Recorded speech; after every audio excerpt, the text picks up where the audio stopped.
नमस्कार, आदाब। मैं अनूप सोनी बुलंदशहर उत्तर प्रदेश से क्राइम पेट्रोल दस्तक में आप सबका स्वागत करता हूँ। तुम भी ना पागल। अच्छा चलो मैं रखती हूँ, ये आने वाले हैं। चलो बाय।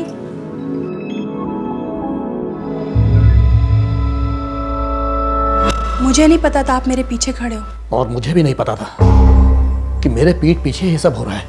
फिर से शुरू हो गया? तुम रुकने का नाम नहीं लेती। सहेली थी मेरी बचपन की। कोई यार भी हो सकता है, जवानी का। छी, हमारी शादी को 18 साल हो चुके हैं। बच्चों की माँ हूँ, आपकी पत्नी हूँ आपकी। लेकिन खुश नहीं हो मुझसे। गैर मर्दों के साथ हंस हंस कर बातें करती हो, न जाने क्या क्या करती हो, और मुझसे झूठ बोलती हो। क्या कमी है मुझमें? क्या कमी है? बोलो मुझे, बोलो क्या कमी है मुझमें? शक की बीमारी का कोई इलाज नहीं है। शक रिश्तों का कातिल है, ऐसा जहर जो एक शादी को धीरे धीरे कुरेद कुरेद कर जहन्नुम बना देता है। एक ऐसा कीटाणु जो एक बार पति या पत्नी के दिमाग में घुस जाए तो जीवन साथी की सारी आजादी छिन जाती है। किसी से महज मुस्कुराकर बात करना तक दुश्वार हो जाता है। और फिर अक्सर ऐसे जोड़े में से कोई एक हताश होकर जुर्म के दरवाजे पर दस्तक देता है। 31 जुलाई 2005 बुलंदशहर उत्तर प्रदेश, आज से 6 साल पहले।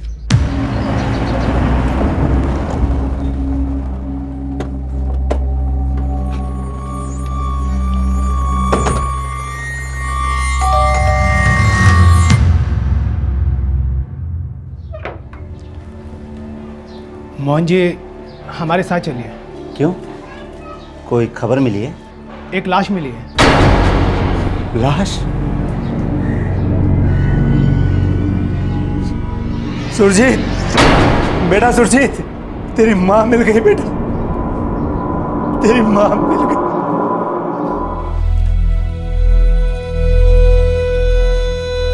आर्निया के एक तालाब से मिली है लाश। पोस्टमार्टम की रिपोर्ट कहती है कि मौत कई दिन पहले हुई है। देखिए मोहन साहब, लाश काफी सड़ चुकी है। दिखाइए।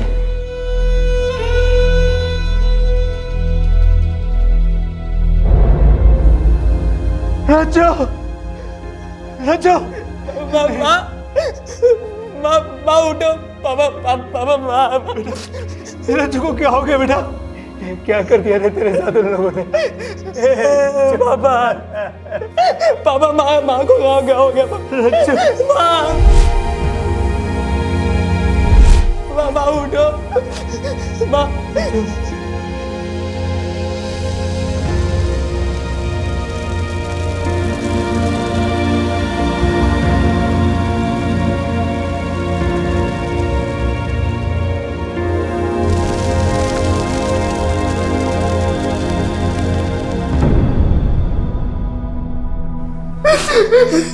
बस कर बेटा, बस कर। अरे तेरे रोने से तेरी माँ वापस थोड़ी ना आई। मोहन सिंह जी, हमें इन्फॉर्मेशन मिली है कि वो तीनों अपने अपने गांव में छुप कर बैठे हैं। हमने टीम्स भेजी हैं उन्हें अरेस्ट करने के लिए। एक टीम आप मेरी बीवी रज्जो को वापस लाने के लिए भेजिए ना। भेज सकते हैं आप, ला सकते हैं आप उसे वापस। देखिए मोहन सिंह जी, हमने काफी कोशिशें की थी, लेकिन क्या कोशिश की थी आपने? अरे 1 महीने से ऊपर हो गया मेरी बीवी को अगवा हुए, और अब जाके आपको पता चला है कि वो लोग कहाँ हैं, और वो भी सब कुछ हो जाने के बाद। मैं उन्हें छोड़ूंगा नहीं, कोर्ट जाऊंगा, उन तीनों को सजा दिला कर आऊंगा। मैं अपनी रज्जो को इंसाफ दिला कर आऊंगा। मैं 2005 की इस घटना के ठीक 1 महीना पहले पीडब्ल्यूडी इंजीनियर मोहन सिंह और उनका बेटा सुरजीत बुलंदशहर पुलिस स्टेशन आए थे दौड़े दौड़े एक कंप्लेंट दर्ज करवाने।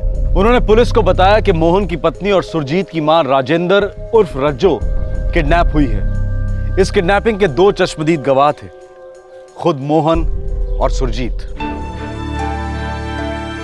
सर जल्दी चलिए सर। सर लोग मेरी बीवी रज्जो को उठा के ले गए सर। प्लीज जल्दी चलिए, कुछ कीजिए सर। कौन लोग उठा के ले गए? आप जानते हैं उन लोगों को? बहुत अच्छी तरीके से सर। सर वो तीनों कमीने मेरे पड़ोसी हैं सर। सर एक वो दुकानदार ओम प्रकाश, दूसरा सर वो किराएदार सर मास्टर है सर रविचंद्र, तीसरा सर हवलदार राजीव शुक्ला सर। हमारे डिपार्टमेंट का राजीव शुक्ला? हाँ सर, वही कमीना राजीव शुक्ला सर। सर उन लोगों को उठा लीजिए सर। सर मेरी बीवी को बचा लीजिए, मैं आपके आगे हाथ जोड़ता हूँ सर। कीजिए प्लीज सर, कुछ कीजिए ना प्लीज। लेकिन कहाँ से ले गए, कैसे ले गए? सर वो मैं आपको बताता हूँ। माँ रोज की तरह मंदिर गई थी सर, और मैं भी उनके साथ गया था।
अच्छा, तो आप लोगों ने उस मारुति वैन का नंबर नोट किया? नहीं सर, सब कुछ बहुत जल्दी हो गया था सर। और सर मैं इतना घबरा गया था कि मेरे तो कुछ समझ में नहीं आया।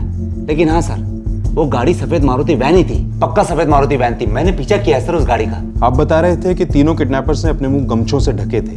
हाँ जी। फिर आप कैसे कह सकते हैं कि वो तीनों किडनैपर्स रविचंद्र, ओम प्रकाश और राजीव शुक्ला ही थे? सर ये तीनों के तीनों बहुत बुरे लोग हैं सर। सर वो लोग तो सिर्फ नाम के मेरे पड़ोसी हैं सर। असल में लोग गीदड़ के खाल में छिपे हुए भेड़िए हैं। एक अरसे से सर मेरी बीवी रज्जो पर इनकी गंदी नजर थी सर। और सर वो मास्टर रविचंद्र एक नंबर का कमीना आदमी है सर वो तो। थैंक यू रज्जो जी, आप बहुत अंडरस्टैंडिंग है। कोई बात नहीं मास्टर जी, अगर किसी चीज़ की ज़रूरत पड़े तो कहने में शर्माइएगा मत। जी जरूर।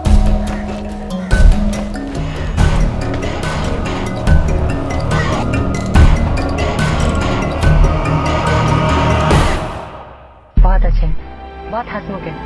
इनफैक्ट उनका और राघव का रिश्ता बाप बेटे का नहीं है, दोस्तों का ज्यादा है। अरे रज्जो, ये ऊपर वाले रविचंद्र के बच्चे ने किराया दिया कि नहीं? जी नहीं, बोले स्कूल वालों ने सभी टीचर्स की तनख्वाह लेट कर दी है इस बार।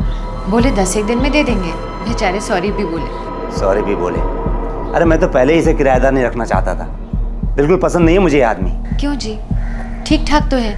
वैसे तो किराया हमेशा वक्त पर देते हैं, अपने आप में रहते हैं, मंदिर भी जाते हैं। तू तो बिल्कुल भोली है रज्जो, बिल्कुल ना समझ है। दुनियादारी तो कुछ समझती है नहीं। जानती है उसके स्कूल से मैंने क्या क्या सुना है उसके बारे में? क्या सुनाई दिया है आपको? देख, तुझे ये सब जानने की कोई जरूरत नहीं। तू बस उस आदमी से दूर ही रहना, समझी? ये आपके घर का फर्स्ट फ्लोर कब से किराए पर दिया था इस रविचंद्र को? यही कोई 6-7 महीनों से। स्कूल टीचर है तो सोचा कि अच्छा आदमी होगा इसलिए किराए पे रख लिया, लेकिन बहुत बड़ी गलती हो गई साहब।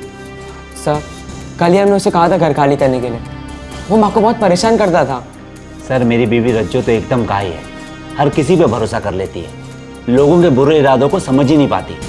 सुबह से शाम तक भगवान की पूजा पाठ में लगी रहती है, इसलिए सब में भगवान दिखता है। और ये बाकी के दो पड़ोसी ओम प्रकाश और हवलदार राजीव शुक्ला, इनके साथ क्या हुआ था? दोनों एक नंबर के कमीने हैं, बेशरम हैं, मीठी छुरी हैं दोनों। ओम जी, ये बाकी सामान रहने दीजिए। वो क्या है ना, मेरे पास 300 रुपये कम है। अरे कुछ भी सामान यहाँ नहीं रहेगा, सब आपके घर जाएगा। 300 रुपये कहीं भागे जा रहे हैं क्या भाभी जी? आपसे इतनी पुरानी और अच्छी जान पहचान है, जब पैसा आए तब दे दीजिएगा। शुक्रिया ओम जी।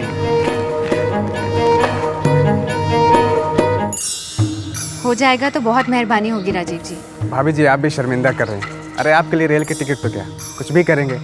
कितनी भली हैं आप, बहुत अच्छी भाभी। लाइए प्रसाद खिलाइए। शुक्रिया।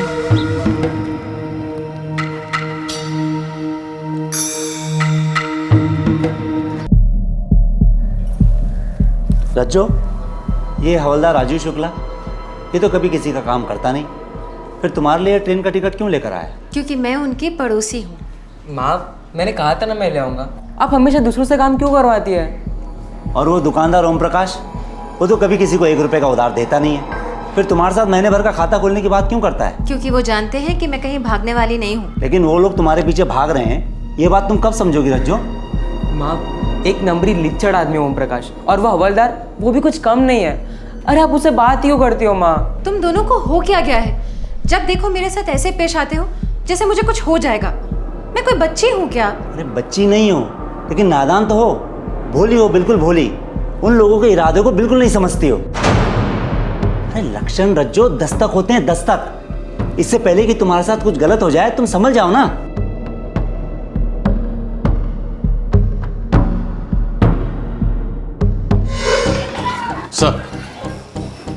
सर हवलदार राजीव शुक्ला अरनिया पुलिस स्टेशन में पोस्टेड है। फोन लगाओ रनिया थाने, बात करनी है हवलदार से। बात क्या करनी है इंस्पेक्टर साहब? जल्दी कुछ कीजिए, उन तीनों के चुंगल से मेरी बीवी को बचाइए, वरना कुछ भी कर सकते हैं, कुछ भी। हेलो, अरनिया थाना। बुलंदशहर थाने से पीएसआई गजेंद्र सिंह बोल रहा हूँ। सलाम सर, कांस्टेबल आजम खान बोल रहा हूँ। कांस्टेबल राजीव शुक्ला है ड्यूटी पर? नहीं सर, वो आज ड्यूटी पर नहीं है। छुट्टी पर है? नहीं सर, ऐसा कुछ भी नहीं बोले, बस आज आए नहीं है। पता नहीं क्यों उनका मोबाइल भी ऑफ है। मोबाइल ऑफ है? रविचंद्र जी मैथ्स पढ़ाते हैं यहाँ पर। बात क्या है इंस्पेक्टर? आज छुट्टी क्यों ली है उन्होंने? छुट्टी ली कहाँ, बस आए ही नहीं है। आज 4 ज़रूरी क्लासेस शेड्यूल थी उनकी, ना फ़ोन ना कुछ, मोबाइल भी स्विच ऑफ। वैसे बात क्या है इंस्पेक्टर? कुछ बताकर नहीं गए, बोले कि तुम दुकान संभालो। ओम प्रकाश जी का मोबाइल क्यों स्विच ऑफ है? वो ही जाने, वो कभी बताते नहीं और मैं कभी पूछती नहीं। अपनी मर्जी के मालिक हैं वो।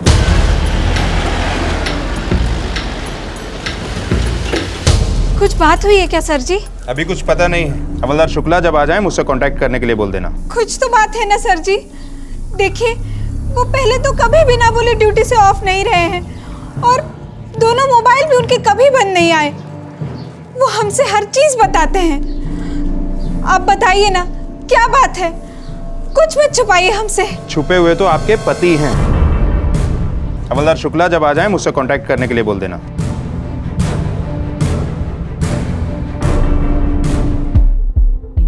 सर वो तीनों काम पर नहीं आए हैं और उनके मोबाइल भी स्विच ऑफ हैं। गजेंद्र, तीनों गायब हैं। सर मुझे लगता है मोहन सिंह का शक सच हो सकता है। पता लगाओ तीनों के और कोई घर वर तो नहीं है। खास दोस्त, अड्डे, सबका पता लगाओ। ठीक है सर। मिसेस रज्जो मोहन सिंह की आबरू ही नहीं, जान भी खतरे में हो सकती है।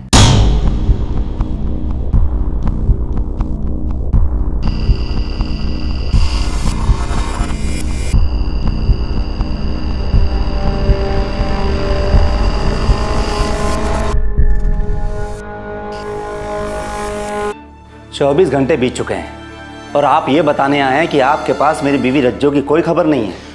देखिए, हमने आसपास के पुलिस थानों को भी शामिल किया है। रज्जो जी की फोटोग्राफ्स भी सर्कुलेट हुई और सारे चेक नाके सफेद मारुति वैन पे नजर रखे हुए हैं। लेकिन कोई तो खबर होगी मेरी बीवी रज्जो की। एक खबर है। क्या? जिन 3 पड़ोसियों के नाम आपने लिए थे, स्कूल टीचर रविचंद्र, किराने वाला ओम प्रकाश और हवलदार राजीव शुक्ला, ये तीनों के तीनों गायब हैं। ये खबर है? अरे ये वो हकीकत है जो मैं पहले ही आपको बता चुका हूं। अरे उन तीनों ने ही मेरी बीवी का अपहरण किया है और 24 घंटे बीत चुके हैं। इंस्पेक्टर साहब, 24 घंटे! अरे इतने समय में तो किसी भी औरत के साथ कुछ भी हो सकता है। मेरे बारे में तो सोचिए, मेरे लड़के पे क्या बीत रही होगी। आपके घर में भी तो औरतें होंगी ना इंस्पेक्टर साहब। गजेंद्र, उन तीनों के गांव में टीम्स भेजी थी, कोई खबर? उन्नाव, रहीमपुर, सोना गांव, तीनों जगह से हमारी टीम खाली हाथ वापस आई है। वो तीनों अपने गांव में तो पक्का नहीं है सर। कहीं ना कहीं तो जरूर होंगे गजेंद्र। हमारे खबरियों को एक्टिवेट करो, हवलदार राजीव शुक्ला के खबरियों को भी इकट्ठा करो।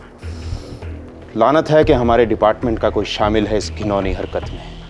यार, जब पुलिस वाला शामिल है तो दूसरे पुलिस वाले काहे पंगा लेंगे? सब अपनी अपनी बिरादरी को बचाने में लगे हुए हैं। अरे तो हमारी पीडब्ल्यूडी की बिरादरी भी कोई छोटी मोटी नहीं है। मोहन सर, आप सीधे बड़े साहब को एक नोट भेजिए तुरंत। हाँ साहब, बिल्कुल भेज दीजिए। वो तो मैं कब का भेज चुका हूँ। बड़े साहब सीधा कलेक्टर साहब से बात करेंगे ना, तभी कोई पत्ता हिलेगा। मैं तो अभी कहता हूँ पुलिस वालों भरोसा मत करो। यार भरोसा तो मेरी पत्नी रज्जो ने किया था उन तीनों कुत्तों पर। देखा कैसे काट खाए।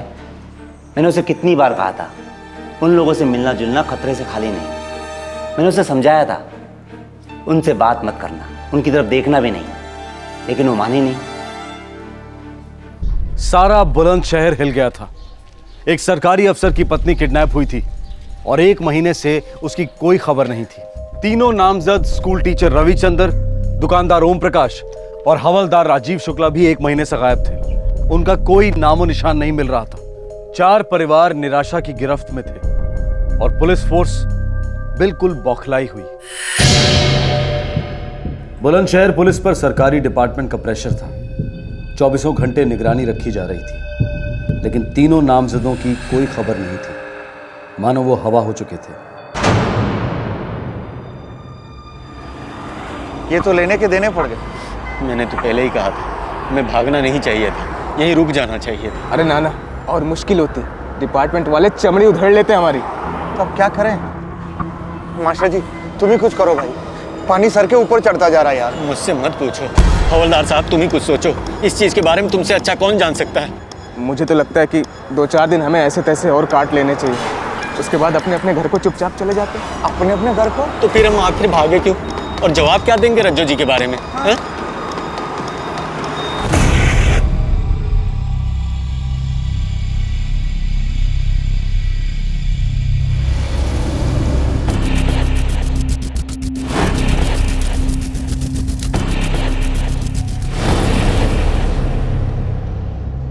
24 जुलाई 2005 अरनिया पुलिस को एक तालाब से एक औरत की लाश मिली। ये लाश काफी सड़-गल चुकी थी। पोस्टमार्टम के 7 दिन बाद तक ये लाश लावारिस पड़ी रही। चूंकि रज्जो का केस गरमाया हुआ था, इसलिए स्वाभाविक तौर पर शिनाख्त के लिए मोहन सिंह को बुलाया गया। बाप बेटे दोनों ने रज्जो को आइडेंटिफाई किया। अब रज्जो की किडनैपिंग का केस रज्जो मर्डर केस में तब्दील हो गया। मैं उन तीनों को सजा दिला के रहूंगा। मैं अपनी रज्जो को इंसाफ दिला के रहूंगा। हमारा यकीन कीजिए मोहन सिंह जी, हम भी वही चाहते हैं। हम आपकी पत्नी के हत्यारों को गिरफ्तार करके रहेंगे। उनमें से एक आपके डिपार्टमेंट का आदमी है, गिरफ्तार करेंगे आप? बड़े दुख की बात है मोहन सिंह जी, अगर आप ऐसा सोचते हैं। खैर छोड़िए, जब हत्यारे गिरफ्त में होंगे तब देखिएगा आप जान जाएंगे कि पुलिस डिपार्टमेंट क्या चीज़ है। चलते हैं, चलो।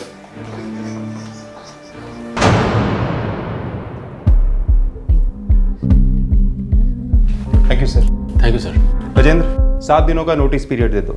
8वें दिन तीनों को भगौड़े करार कर दो। 7 दिनों के अंदर अंदर सरेंडर नहीं करें तो तीनों की प्रॉपर्टीज जब्त कर लो। जी सर।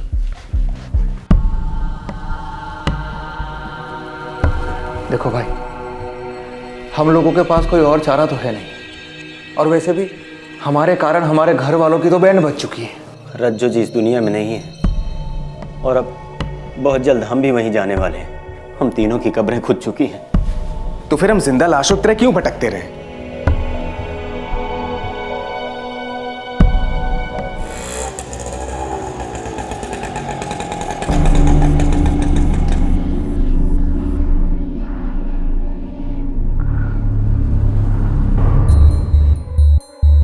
सर, हम कई दिनों से सरेंडर करने की सोच रहे थे, बस बहुत डरे हुए थे। सर जी, मास्टर जी बिल्कुल ठीक कह रहे हैं। हमको बहुत डर था कि मोहन सिंह इसमें जरूर हमको फंसाएगा। सर, हमें मालूम है कि हम इस मामले में पूरी तरह से फंस चुके हैं, लेकिन हमारा यकीन कीजिए सर, हम तीनों बेकसूर हैं सर। भाई हवलदार राजीव शुक्ला, तुमने अपने साथीदारों को बताया नहीं कि पुलिस झूठे बेकसूरों के नकाब चेहरे समेत उखेड़ती है? सर जी, अब हम तीनों सरेंडर करने आए हैं। दूध से पैर धोएं तुम्हारे, या फिर ऐसे धो डालें कि दोबारा पैरों की जरूरत ही ना हो। सालो, तुम लोग यहाँ इसलिए आए हो क्योंकि तुम लोग कंगाल हो चुके हो, पूरी तरह थक चुके हो तुम लोग। सर, बहुत ज्यादा थक चुके हैं। सही कह रहे हैं आप। गजेंद्र जी सर। इन थके हुए यात्रियों के लिए जलपान और आराम की सुविधा करो। बहुत लंबी तीर्थ यात्रा से आए हैं ये लोग। 2-4 घंटों में अगर ये सच ना बोलें तो हम इन्हें चारों धाम के दर्शन करवाएंगे। उसके बाद या तो ये सच बोलेंगे या फिर बोलेंगे ही नहीं।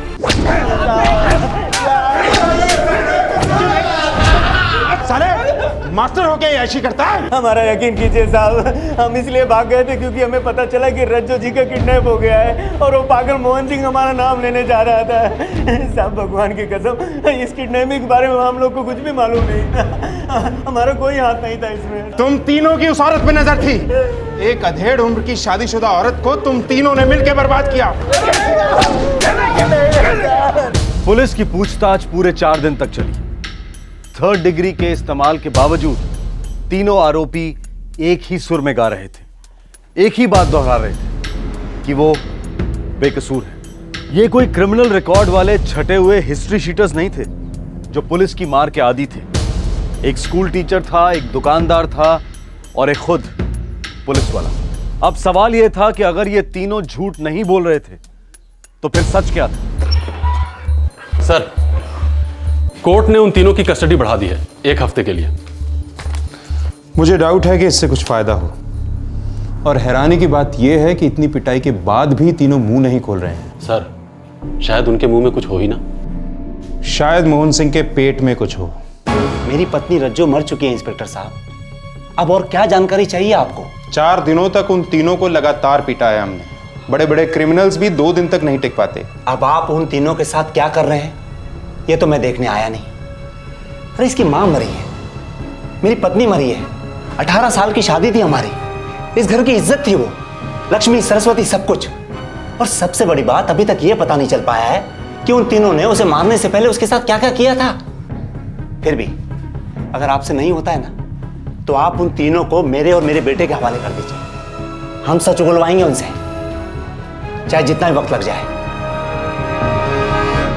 मिस्टर रविचंद्र और हवलदार राजीव शुक्ला के बेल के कागजात। और ओम प्रकाश? उनकी जमानत नहीं। क्यों? ये तो आप कोर्ट से जाके पूछिए। फिलहाल मेरे ये 2 क्लाइंट्स और 1 दिन भी जेल में नहीं होने चाहिए। वैसे भी काफी टॉर्चर किया आपने उनका। वकील साहब, साइकिल चोरी के केस में अंदर नहीं हुए हैं ये तीनों। केस क्या है, किसने क्या किया है, ये तो वक्त आने पर कोर्ट में डिसाइड होगा। इंस्पेक्टर, मेरे क्लाइंट्स प्लीज। गजेंद्र। जी सर। रविचंद्र और राजीव शुक्ला के ऑर्डर्स तैयार करो। Yes sir. तीनों आरोपी पूरे 2 महीने पुलिस कस्टडी में रहे, जहां उनसे हर तरीके से पूछताछ की गई, पर केस रत्ती भर भी आगे नहीं बढ़ा। अरे रविचंद्र, राजीव शुक्ला, चलिए आप लोगों की जमानत हो गई है। हाँ? अरे हवलदार साहब, मैं ओम प्रकाश, मेरी जमानत? अरे नहीं नहीं, इन दोनों की हुई है सिर्फ। रविचंद्र और राजीव शुक्ला की बेल मंजूर हो गई क्योंकि उनके वकील एडवोकेट मसीह ये साबित कर पाए थे कि किडनैपिंग के दौरान वो किसी और ही जगह मौजूद थे। दुकानदार ओम प्रकाश के लिए की गई आर्ग्यूमेंट से कोर्ट संतुष्ट नहीं था और उसकी बेल रिजेक्ट हो गई। सर, मेरी बीवी के 2 हत्यारों को बेल हो गई है। वो खुलेआम घूम रहे हैं, मजे ले रहे हैं, जबकि उन्हें उम्र कैद की सजा होनी चाहिए। मोहन सिंह, केस कोर्ट में है और कानून को अपना काम करने दो। फिर तो गई भैंस पानी में सर, फिर तो कुछ भी नहीं होगा। सर, आपसे रिक्वेस्ट है, होम मिनिस्टर को कम से कम एक ऑफिशियल लेटर भेजिए ना प्लीज। होम मिनिस्ट्री को लेटर लिखना बचकानी हरकत होगी, और अब वो जमाना नहीं रहा जब केस सॉल्व होने में बहुत ज्यादा समय लगता था। देखना, बहुत जल्द केस की सुनवाई होगी, केस फास्ट ट्रैक चलेगा। फिर भी सर, अगर ऊपर से थोड़ा दबाव रहेगा तो केस और भी फास्ट ट्रैक हो जाएगा। सर मेरे बारे में सोचिए, मेरे बेटे के बारे में सोचिए। सर, वो तो जवान है, उसका तो खून खोलेगा ही खोलेगा, खास तौर से तब जब वो दोनों आंखों के सामने होंगे। मोहन सिंह, मुझसे जो भी बन पड़ेगा मैं करूंगा, तुम कानून पे भरोसा रखो। देखो, तुम लोगों का केस मैंने लिया है, इसलिए तुम लोगों को इंसाफ दिलाना मेरा काम है, और अगर तुमने जुर्म किया भी है तो तुम्हें कम से कम सजा दिलाना मेरा फर्ज। इसलिए मुझसे कुछ मत छुपाना, क्योंकि अपने वकील से झूठ बोलना सुसाइड करने के बराबर होता है। हमारी फैमिलीज, हमारी इज्जत तो वैसे ही खत्म हो चुकी है मसीह साहब। फिर हमने कभी झूठ नहीं बोला, न ही पुलिस से और न ही आपसे। औरत तुम तीनों को अच्छी तरह पहचानती, तुम लोगों की पड़ोसी थी, उसका किडनैप होता है, फिर उसका मर्डर होता है, और तुम तीनों को कुछ नहीं पता। हमारे अलावा और 56 पड़ोसी वकील साहब। लेकिन मोहन ने सिर्फ तुम तीनों का नाम लिया है। वकील साहब, ना तो हमने किडनैपिंग की है और ना ही हमने कत्ल किया है। हम लोगों ने कुछ भी नहीं किया। तो फिर किसने और क्यों? वो तो पुलिस और अदालत का काम है। आप सिर्फ हम तीनों के बारे में सोचिए वकील साहब, और ओम भाई को भी जल्दी वहां से निकलवाइए। पता नहीं ये पागलपन कब तक चलेगा। 6 साल, पूरे 6 साल तक कोर्ट में आर्ग्यूमेंट्स चलते रहे।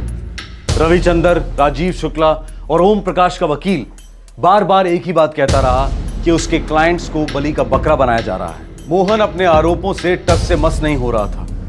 वो सिर्फ यही कहता रहा कि तीनों मर्दों की उसकी पत्नी पर बुरी नजर थी। ओम प्रकाश 6 साल जेल में कैद रहा, जबकि उसके साथी आरोपी रविचंद्र और राजीव शुक्ला को बराबर बेल मिलती रही। आखिरकार 2011 में यह केस अपने सर के बल उलट गया। पुलिस को एक खबर मिली थी। ये एक ऐसी खबर थी जिसने पहले पुलिस के, फिर सारे बुलंदशहर के छक्के छुड़ा दिए।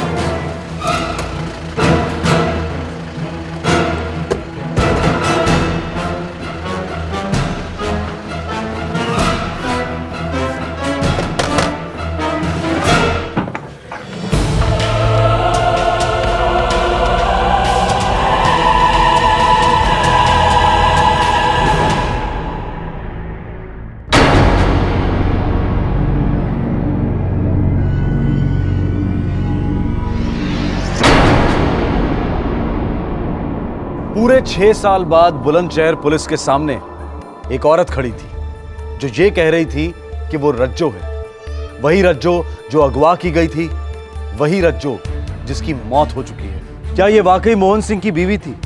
और अगर थी तो फिर अपहरण किसका हुआ था और लाश किसकी मिली थी? 2005 के पेचीदा केस की गांठें अब जाकर 2011 में खुलने लगी। मोहन सिंह जी, हम कर करा के और कर क्या सकते हैं? कानून ने रविचंद्र और राजीव शुक्ला को बेल दी है। वैसे वो अभी तक शक और कानून के दायरे से बाहर नहीं है। लेकिन आप कानून के रखवाले तो है ना इंस्पेक्टर साहब, आप उन दोनों के खिलाफ और सबूत इकट्ठा क्यों नहीं करते? सर जी, 6 साल में जो बन पाया है हमने किया है। नहीं किया है इंस्पेक्टर साहब, मेरी बीवी को मारकर नहर में फेंक दिया गया और अभी तक आप ये पता नहीं लगा पाए कि उसको मारने से पहले उसके साथ क्या क्या किया गया था। आपको अभी तक मर्डर वेपन नहीं मिला है, आपको वो सफेद रंग की मारुति वैन नहीं मिली है जिसमें मेरी बीवी को अगवा किया गया था।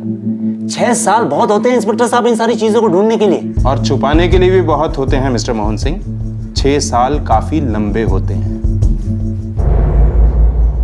बात 5-6 साल की नहीं है। वक्त पर हमारा अधिकार नहीं होता है, उसे हम नहीं बनाते। पर इज्जत हम खुद बनाते हैं, उसकी रक्षा भी करते हैं। एक बार वो चली गई तो वापस कभी नहीं आती। अब कभी भी रिहा हो जाऊं, क्या फर्क पड़ता है? शक ने तो उम्र कैद की सजाई दी है, मुझे भी और मेरे परिवार को भी। कुछ समझ में नहीं आ रहा साहब, मैं दुकान संभालूं या घर? हमारी बेटी की उम्र शादी के लायक हो चुकी है, पर उसके लिए कोई रिश्ता नहीं आता। सब कहते हैं उसका बापू खूनी है, गंदे गंदे इल्जाम लगाते रहते हैं। और हमारा बेटा, वो तो अपने बापू से मिलने तक नहीं जाता, अपने नाम के साथ उनका नाम तक नहीं जोड़ता। ये सजा कब तक चलेगी साहब? देखिए, जब अदालत अपना फैसला सुनाएगी तभी पता चलेगा।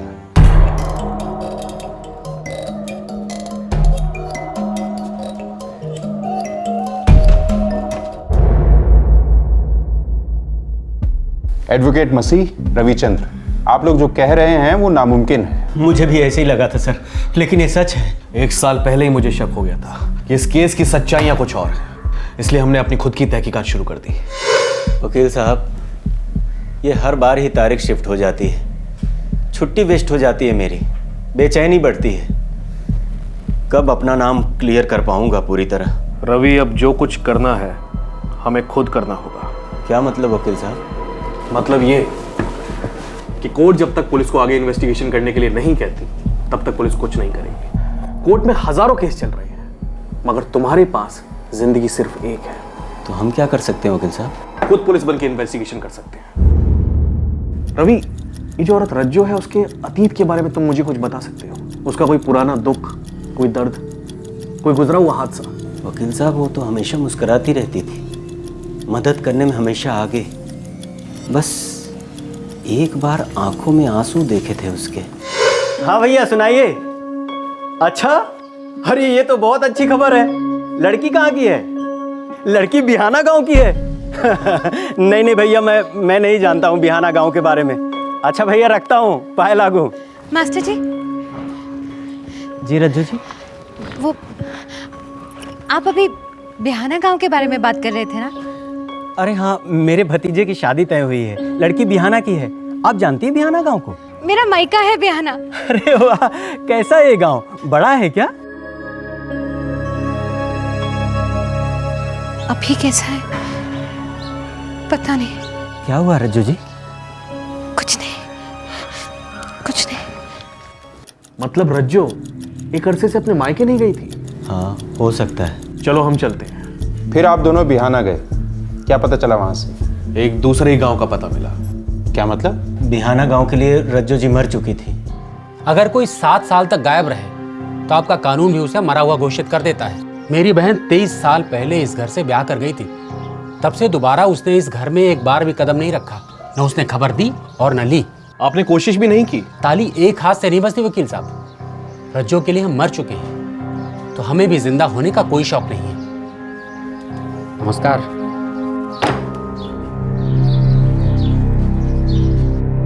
अब ये आप क्या कह रही हैं? हाँ जी, मैंने सारी बातें सुनी। अब मेरी सुनो, ये जो रज्जो है ना, उसको तो शादी करनी नहीं थी, जबरदस्ती ब्याह दी गई। शादी क्यों नहीं करना चाहती? एक स्कूल का मास्टर था विक्रम सिंह, उसके साथ इसकी मंगनी हो गई थी, लेकिन पता नहीं क्या हो गया, मंगनी टूट गई। उसके बाद तो समझो ये जोगन बनने चली थी रज्जो। माँ जी, ये विक्रम सिंह कहाँ पढ़ाता था? बोला तो स्कूल में। नहीं, किस स्कूल में? अब मैं क्या जानूं, स्कूल से मेरा क्या लेना देना। हमें लगा शायद कोई लेना देना हो। 1% चांस तो हो सकता है। स्कूल कैसे ढूंढा आप लोगों ने? 6 महीने तक अलग अलग जिलों के स्कूलों के रिकॉर्ड्स की खाक छान मारी हमने। पिछले 38 सालों में हमारे स्कूल में जितने भी अध्यापक रह चुके हैं उन सबके नाम इस रजिस्टर में हैं, और यहाँ भी। विक्रम सिंह क्या पढ़ाते थे मालूम नहीं? एक भूगोल विक्रम सिंह थे जो इस दुनिया में नहीं रहे बेचारे, और एक खड़ूस विक्रम सिंह थे जो इस दुनिया में रहते हुए भी ना रहे जैसे हैं। क्या मतलब? मतलब अपने आप में खोए रहते हैं। ऐसे खामोश अध्यापक सारे जिले में ना मिले हैं। अभी कहाँ मिलेंगे? अरे वही मंदिर के पास वाली गली में तो रहते हैं। क्या बताऊं सर, रिटायरमेंट के करीब पहुंच चुके हैं और हनुमान जी की उपासना छोड़कर कामदेव जी के भक्त बने बैठे हैं। क्या मतलब? अरे वही के बस 5 साल पहले तो उन्होंने शादी की है।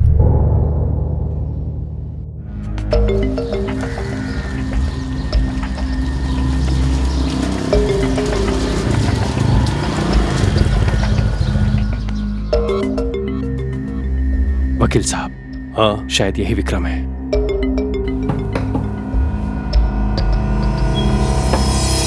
अरे आप आ गए? रज्जो जी?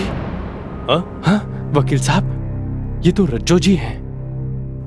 हाँ। Are you sure? हाँ, रज्जो जी।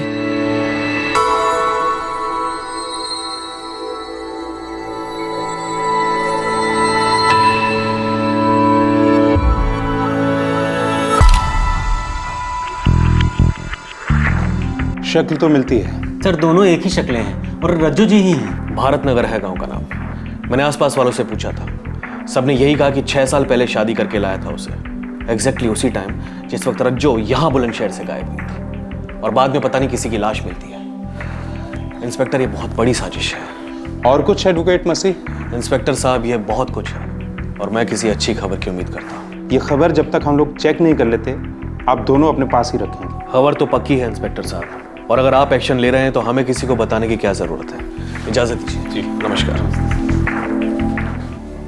क्या लगता है गजेंद्र? सर, मुझे तो ये सारी कहानी मनगढ़ंत लगती है। लेकिन शक्ल मिलती है। भारत नगर चलने की तैयारी करो। रज्जो की किडनैपिंग और उसकी हत्या के पूरे 6 साल बाद खबर आई कि रज्जो जिंदा है। वो अपने 18 साल पहले के मंगेतर विक्रम के साथ नया घर बसाकर रह रही थी। एक आरोपी और उसके वकील ने ये चौंकाने वाली खबर लाकर दी थी, और बतौर सबूत उन्होंने एक फोटोग्राफ पेश की। लेकिन पुलिस के लिए ये फोटोग्राफ फिलहाल महज एक सुराग था, सबूत नहीं। सबूत उन्हें पुलिस प्रोसीजर्स के तहत इकट्ठा करके अदालत के सामने पेश करने थे। ये केस बहुत ज्यादा सेंसिटिव था, क्योंकि पिछले 6 सालों में 4 परिवारों पर कहर टूट चुका था।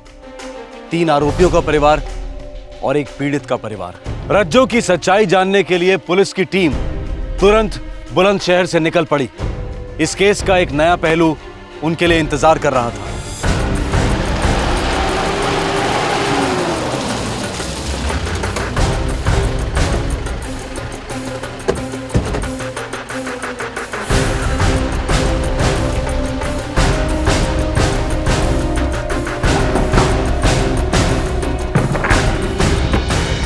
जी? आपका नाम? जी, मैं रज्जू। आप शादीशुदा हैं? जी हाँ। पति का नाम? विक्रम सिंह। विक्रम। क्या बात है इंस्पेक्टर, क्या हुआ? जी जी, यही है मेरे पति विक्रम सिंह। जी, आप लोगों को हमारे साथ बुलंदशहर चलना होगा, बाकी बातें रास्ते में करेंगे। चलिए।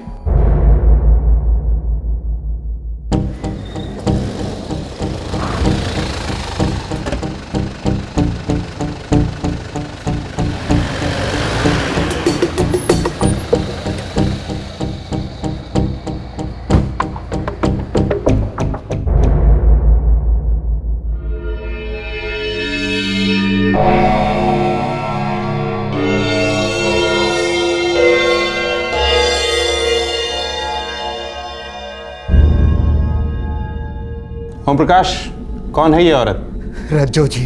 हवलदार? रज्जू भाभी साहब। मास्टर जी। सर, मैं तो पहले ही बता चुका हूँ। ओपन एंड शट केस है इंस्पेक्टर। मेरे तीनों क्लाइंट्स क्लीन हैं। रुकिए एडवोकेट मसीह साहब, रुकिए। अभी मोहन सिंह जी और सुरजीत ने कुछ कहा नहीं है। मोहन सिंह जी, मैं इस औरत से जानना चाहता हूं, ये कौन है? हाँ, आप मोहन सिंह की बीवी से विक्रम सिंह की बीवी कैसे बनी? इस आदमी के शक ने मुझसे मेरा बच्चा, मेरी जिंदगी, सब कुछ छीन लिया। 18 साल मैं इसके साथ रही पत्नी बनकर, इसे अपना सब कुछ दिया, लेकिन इसने सिर्फ शक किया। रज्जू जी, इस बार मेरी तनख्वाह थोड़ी लेट आएगी, किराया 1 हफ्ते बाद दूंगा। कोई बात नहीं मास्टर जी। कोई बात क्यों नहीं है? हाँ, कोई बात तो जरूर है। ये क्या गन चल रहा है तुम दोनों के बीच में? कैसी बातें कर रहे हैं आप? तू अंदर चल, चल अंदर। मोहन भाई साहब, ये ओए साले, भाई साहब भी बोलता है और मेरी बीवी रज्जो पे बुरी नजर भी रखता है। हाँ, चल घर से निकल, तू घर से निकल कुत्ते, वरना मैं पुलिस के पास जाऊंगा, समझे? देख रहे हो ना भाई साहब आप लोग? हाँ, अरे कमीनेपन की हद होती है। मेरी बीवी रज्जो पे नजर रखता है ये आदमी। शिक्षक कहता है अपने आप को, शिक्षक। थू।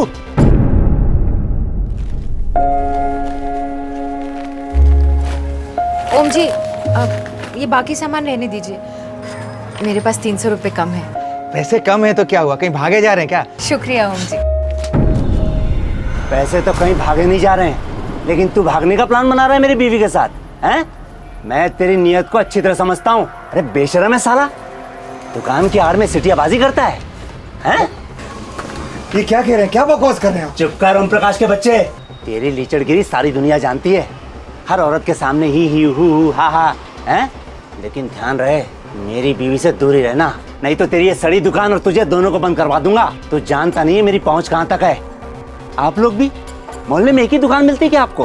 हैं? अरे बेशरम है साला, 1 नंबर का, दुकान के आड़ में सटियाबाजी करता रहता है ये। मेरी बीवी से दूर रहना, समझे? अरे भाभी जी, मंदिर से आ रही हैं, लाइए प्रसाद खिलाइए। आपने ट्रेन की टिकट मंगवाई थी, वो मैं ले आया हूँ। ये रही आपकी ट्रेन की टिकट और बाकी के बचे पैसे। ए साले हवलदार, छोड़ मेरी बीवी का हाथ। रुक, अभी आके बताता हूँ। भाभी जी, ये तो हद हो गई, आज जवाब दे के ही रहूंगा। नहीं नहीं भाई साहब, मैं आपके आगे हाथ जोड़ती हूँ। देखिए, बात बढ़ाने से क्या फायदा, आप अपने घर जाइए। 2 टके के हवलदार, तेरी हिम्मत कैसी हुई रे बीच रास्ते में मेरे बीवी पे हाथ डालने की? मोहन जी, बहुत हो गया। बहुत तो अब होगा। डीसीपी से लेकर कलेक्टर, हर एक से पर्सनल टच में हूँ मैं, छोड़ूंगा नहीं तुझे मैं। और ये सारा मोहल्ला गवाही देगा मेरे लिए। देख रहे हो ना आप लोग? हाँ, आप सब लोग देख रहे हो ना क्या जमाना आ गया? ये रक्षक ही भक्षक बन गए। बेटा डरता नहीं हूँ मैं तुझसे, ऊपर तक जाऊंगा, याद रखना। चल जो, चल, टंगी लगा रखी है इधर।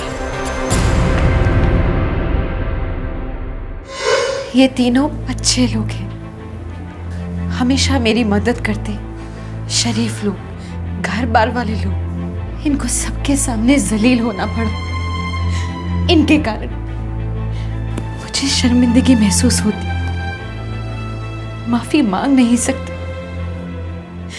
ये फिर गलत समझ बैठे तो एक औरत के लिए कितनी बुरी बात है। इस उम्र में शादी के इतने साल बाद ये सब देखना पड़े। कहीं भी अकेले जाने नहीं देते, मंदिर जाती तो भी सुरजीत को साथ भेजते, 24 घंटे मुझ पर निगरानी रखते। मेरे बच्चे को इन्होंने इस कदर अपने काबू में रखा था, वो तो भूल ही गया था कि मैं उसकी माँ हूँ। मैं सारा दर्द पीकर इन दोनों की पूरे दिल से देखभाल करती, मुस्कुराते हुए ताने सुनती। लेकिन एक रात तो हद हो गई। पापा, कल दोपहर को मम्मी किसी से फोन पे बात कर रही थी, जैसे ही मैं आया तो तुरंत फोन काट दिया। बकवास मत कर सुरजीत, वो मैं अपनी सहेली से फोन पे बात कर रही थी। वही था ना, शादी से पहले वाला स्कूल मास्टर जिससे तेरा चक्कर चल रहा था, जिसकी झूठन को तेरे बाप ने मेरे गले से बांध दिया। बस भी कीजिए, बच्चे के सामने कितनी गंदी बात कर रहे हैं। सुरजीत, तुम अंदर जाओ। सुरजीत कहीं नहीं जाएगा, तो यहीं रुक बेटा। तुझे जानना जरूरी है कि तेरी माँ कौन है और कैसी है। बता, शादी से पहले तूने क्या क्या गोल खिलाए थे? किसे फोन करती है? किसे फोन करती है? नहीं समझ में आता तेरे? बोलो नहीं समझ में आता? कितनी बार मार खाएगी? किसी को नहीं, मैं अपनी सहेली से बात कर रही थी। वो स्कूल मास्टर सहेला। रोको ना अपने पापा को, रोको ना इन्हें। रोकू? मैं रोकू? मेरा तो दिल करता है कि मैं भी आपको मारूं। सुना बेटे ने क्या कहा? हैं? बता किसको फोन कर रही थी? बता किसे फोन कर रही थी? हैं? मोहल्ले वालों के साथ भी गुलछर्रे उड़ाती है? किन किन लोगों के साथ तेरा चक्कर है? बता। शादी के तुरंत बाद इन्होंने मेरे घर वालों से सारे रिश्ते नाते तोड़वा दिए। जब बाबा गए तब भी जाने नहीं दिया। पूरे 18 साल किसी से मिलने नहीं दिया। और फिर उस रात जैसा लगा जैसे मेरा बच्चा, मेरा सुरजीत भी मुझसे अलग हो गया है। उस रात मेरे अंदर कुछ टूट गया और मैंने वो घर छोड़ दिया। मैं भगवान को साक्षी मानकर इस शादी को तोड़ रही हूं। मुझे ढूंढने की कोशिश मत कीजिए, मेरा अब आपसे कोई नाता नहीं। सुरजीत बेटा खुश रहो। भगवान से प्रार्थना करती हूँ कि किसी दिन तुम्हें सच और झूठ के बीच का फर्क पता चले। मैं रहूं ना रहूं, मेरी दुआएं तुम्हारे साथ हैं।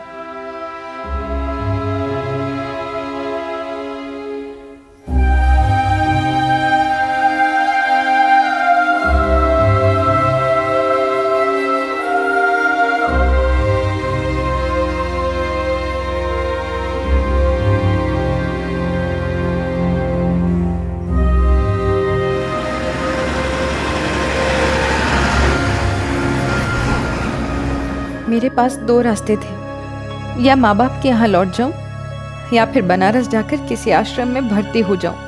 लेकिन भगवान ने तीसरे रास्ते को मेरी ओर भेजा।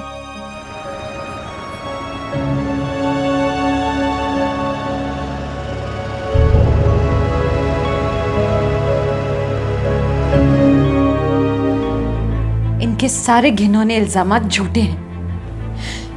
शादी से पहले मेरी विक्रम जी से सगाई हुई थी।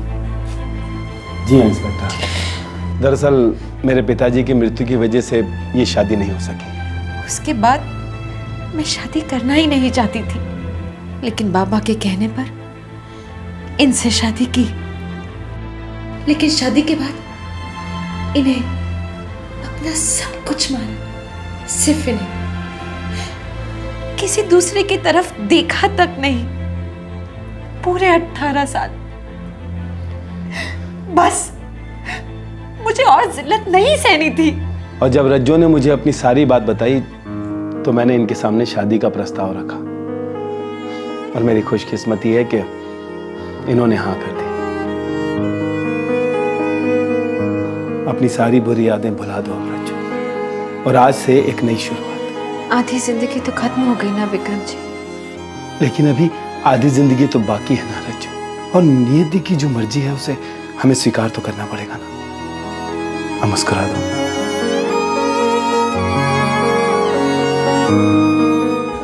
उस दिन के बाद से मैंने आज तक पीछे मुड़कर नहीं देखा। मुझे आज जाकर पता चला है कि मेरे जाने के बाद ये सब हुआ है, लेकिन मैं चौंकी नहीं। इनसे और उम्मीद की भी क्या जा सकती है। लेकिन अगर मुझे पहले भनक होती तो मैं पहले ही इनका पर्दाफाश कर देती।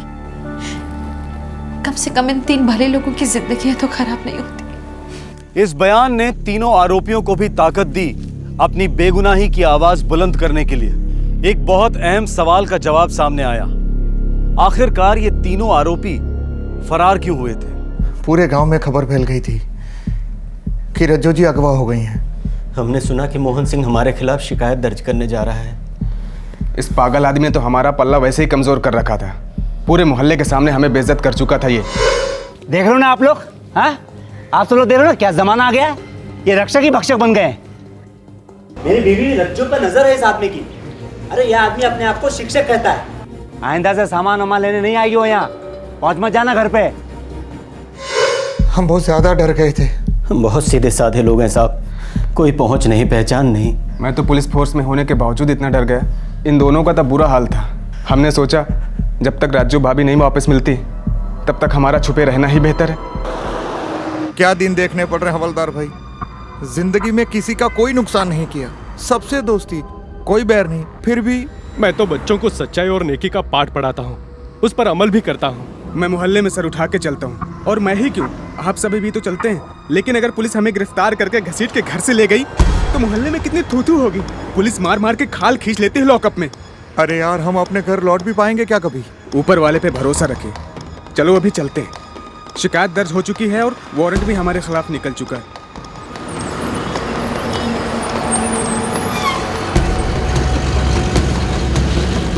हम रोज भगवान से प्रार्थना करते थे कि रज्जो भाभी के अपहरणकर्ता उन्हें छोड़ दें, ताकि हम इज्जत के साथ अपने घर लौट सकें। बहुत बुरी हालत हो गई थी हमारी, घर वालों की याद, और ऊपर से पैसे भी सारे खत्म हो गए थे। लेकिन 1 महीने बाद जब लाश मिलने की खबर आई तो हमें लगा कि अब और भागने छुपने में कोई फायदा नहीं, कब्रें खुद गई हैं हमारी। हमारे पास सरेंडर के अलावा और कोई चारा नहीं था। रज्जो जी, आप ही अदालत को बताइए, एक आप ही हैं जो तीनों की खोई हुई इज्जत वापस दिला सकती हैं। बताऊंगी, सब कुछ बताऊंगी जी। तो अब आप बताइए मोहन सिंह साहब, ये औरत कौन है? मैं नहीं जानता। ये तुम्हारी पत्नी रज्जो नहीं, सुरजीत की माँ रज्जो नहीं? सुरजीत की माँ और मेरी पत्नी रज्जो को हमने अपने हाथों से आग दी, और मरने के बाद कोई इंसान वापस जिंदा नहीं होता। हो सकता है ये मेरी पत्नी रज्जो की हमशक्ल हो, प्लास्टिक सर्जरी का भी कमाल हो सकता है, बहुत कुछ हो सकता है, लेकिन मुझे पूरा यकीन है कि इस औरत को इस चालाक वकील ने खड़ा किया है ताकि मेरे पत्नी के ये तीनों कातिल आजाद हो सके। ये मेरी पत्नी रज्जो नहीं है, हो ही नहीं सकती। क्यों बेटा, ये तेरी माँ है? नहीं, मेरी माँ मर चुकी है। कहानी ने एक और जबरदस्त ट्विस्ट ले लिया था। मोहन सिंह और सुरजीत दोनों ही रज्जो को पहचानने से साफ इनकार कर रहे थे। फिर एक बार शक की सुई डगमगाई। क्या मोहन सिंह की बातों में जरा सी भी सच्चाई थी? क्या रज्जो के बयान में थोड़ी सी भी खोट थी? क्या यह वाकई कोई साजिश हो सकती थी? पुलिस ने दोनों पार्टियों पर नजर रखी और दोबारा से इस केस की छानबीन शुरू कर दी। सर, वो विक्रम स्कूल टीचर है और रविचंद्र भी स्कूल टीचर है। हो सकता है दोनों मिले हुए हों। होने को तो हो सकता है, लेकिन सबसे पहले रज्जो की असलियत क्लियर करनी है। जी। तुम सबसे पहले उसके भाई से कांटेक्ट करो, अगर है तो उसका रज्जो से खून का रिश्ता है। 25 साल से हमने उसे देखा तक नहीं है, हमारा उससे कोई लेना देना नहीं है। देखिए भाई साहब, अगर आप कोऑपरेट करेंगे तो अच्छा रहेगा। बहुत से लोगों की जिंदगियां दांव पर लगी हुई हैं, इसीलिए मैं कह रहा था। मुझे क्यों एतराज होने लगा इंस्पेक्टर साहब? अभी बुला देता हूँ। सुरजीत, सुरजीत बेटे। जी पापा। बेटा, ये इंस्पेक्टर साहब जो बोले वो करो, डरो नहीं। मुझे कोई एतराज नहीं, मैं तो कुछ भी करने को तैयार हूँ, बस उस दरिंदे को सजा हो जाए। अपने आप को रज्जो कहने वाली औरत, असली रज्जो का बेटा सुरजीत और असली रज्जो का भाई, तीनों का डीएनए टेस्ट करवाया गया। यह टेस्ट शक को यकीन में बदलने वाला था।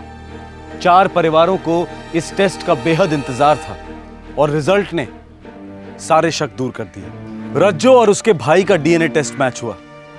रज्जो और सुरजीत का डीएनए टेस्ट मैच हुआ। रज्जो वाकई रज्जो थी, सुरजीत की मां और मोहन सिंह की पत्नी जिससे उसने रिश्ता तोड़ा था। मोहन सिंह, 6 साल तक तुम मेरे केबिन में आकर मुझसे सवाल करते रहे। आज मैं तुम्हारे घर आया हूं, मुझे कुछ जवाब चाहिए। कैसा जवाब? रज्जो की किडनैपिंग और लाश की सच्चाई क्या है? वो तो 6 साल पहले ही मैं आपको बता चुका हूँ। 6 साल पहले मैंने और मेरी टीम ने 3 बेगुनाह लोगों को जानवरों की तरह पीटा, उन पर केस किए, उनकी जिंदगियां बर्बाद हुई। तुम्हारी जिंदगी मेरे लिए बहुत कम मायने रखती है, तो चुपचाप सच बोलोगे तो शायद जियोगे।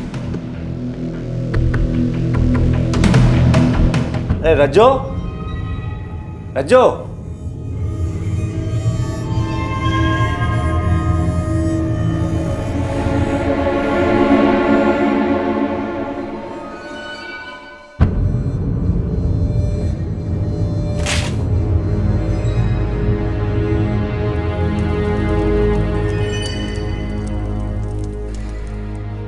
सुरजीत बेटे,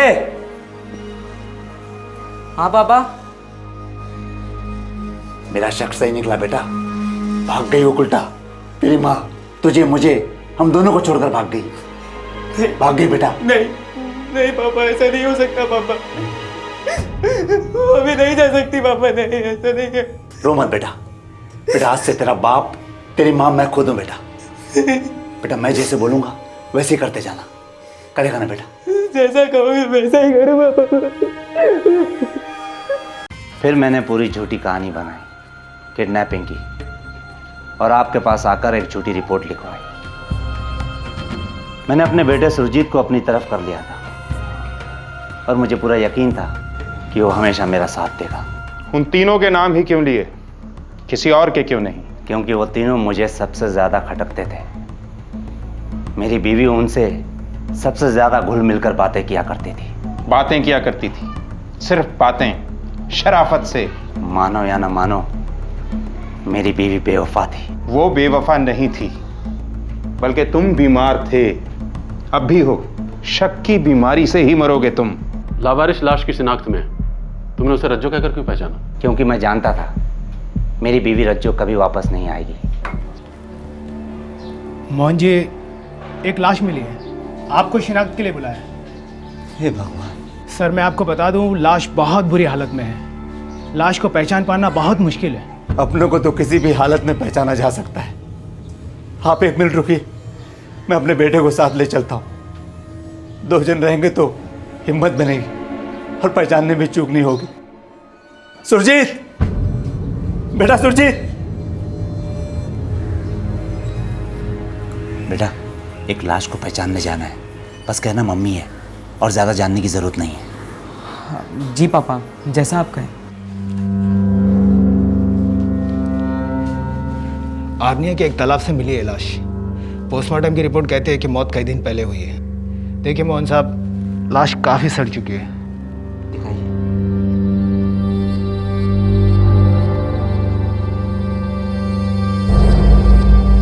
रज्जो, रज्जो, क्या कर दिया था तेरे साथ उन लोगों ने? पापा। उन तीनों कमीनों पर मर्डर और किडनैपिंग का चार्ज लगाकर मैं आधी लड़ाई तो वैसे ही जीत चुका था। ऊपर से उन तीनों बेवकूफ़ों का भागना मेरा काम आसान कर गया। मर्डर का केस बनते ही उनके टेंटवे दब चुके थे, हमेशा हमेशा के लिए। हमेशा हमेशा के लिए तो बस एक ही चीज रहेगी, तुम्हारे शक की बीमारी, जो तुम बखूबी अपने बेटे को भी दे चुके हो। मुबारक हो, जश्न जेल में ही मनाना, पूरी उम्र पड़ी है।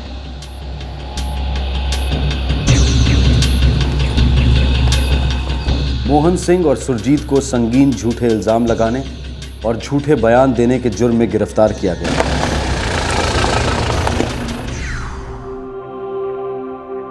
दोनों पर मुकदमे चलेंगे और 10 साल की सजा होने की संभावना है।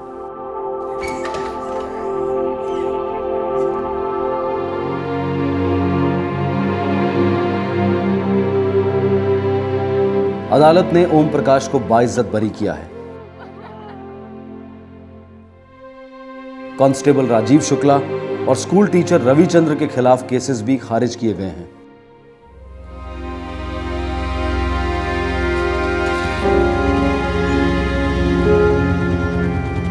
रज्जो विक्रम के साथ खुश तो है, पर अपने बेटे की याद और बुरे दिनों के सपने उसे आए दिन डिस्टर्ब करते रहते हैं।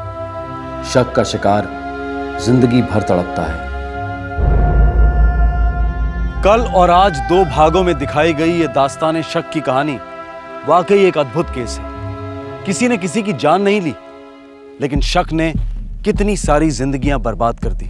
मर्द और औरत के रिश्ते के बीच में जब शक का वायरस दाखिल होता है तो वो एक दस्तक होती है कि सिर्फ रिश्ते ही नहीं बल्कि रिश्तेदार भी खतरे में हैं। क्राइम पेट्रोल दस्तक लगातार आपके लिए जुर्म की कहानियां लेकर आता रहेगा। हमारा मकसद है जुर्म से लड़ना, उसे कम करना, और उसके लिए सबसे ज्यादा जरूरी है उसे समझना। आपसे फिर होगी मुलाकात, तब तक अपना ख्याल रखें, सुरक्षित रहें। जय हिंद। इस तरह के और भी एपिसोड देखने के लिए हमारे चैनल को सब्सक्राइब करें और बेल आइकन दबाना ना भूलें।